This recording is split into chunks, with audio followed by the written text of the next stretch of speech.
Hello Stampers, and welcome to Laura's Stamp Pad. Today I wanted to show you a quick tutorial on how to color with your markers directly onto your stamp. So that's how I created the fabulous little green leaves for the holly, but yet the little red berries on that. So it's all the same stamped image, but yet I have those two colors to get that perfect look of the holly berries and the leaves. I also did that with this here, the leaves or the needles, I guess you would call that, on the pine branch are actually green, but yet the little pine cone is brown. So with that one, I used the Wonderland stamp set from the Holiday Mini Catalog, which is this one here, and I used this piece here to create that, and I used garden green and chocolate chip.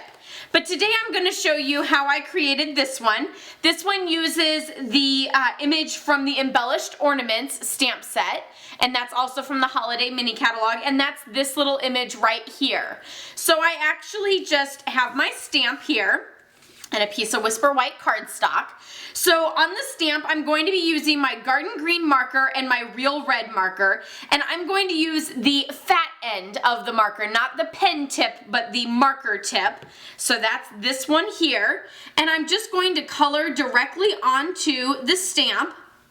And I kind of use like the side of it so that I can move a little bit faster so that I'm not just kind of poking along.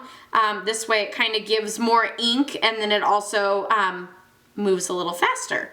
So just avoid those little berries, but do all of the other little images. And if you get a little on the berry, you can always take your finger and kind of rub it off.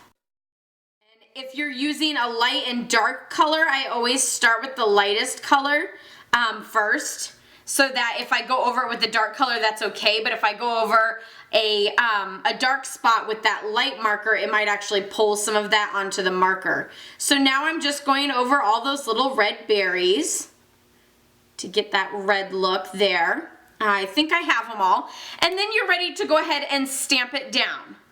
So I'm just going to stamp it onto my Whisper White cardstock there.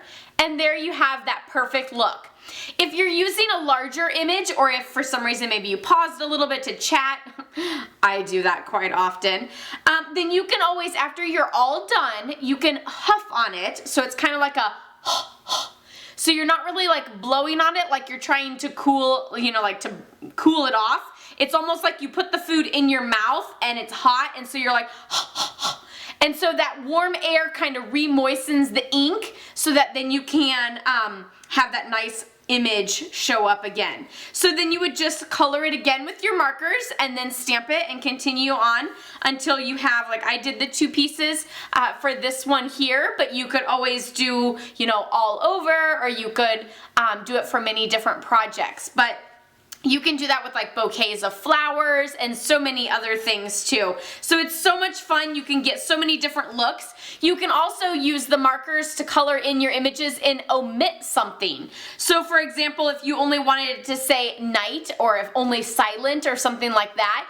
you could always color in just the one and stamp it and omit that other word or another image, or you know, whatever it might be on your project. So great little tip for you there. You can check out more samples using markers on my blog, laurastamppad.com. Of course, I'll put links below for both of these holiday cards too. So don't forget to check that out, and be sure to give this video a thumbs up if you liked it. Happy stamping. Bye-bye.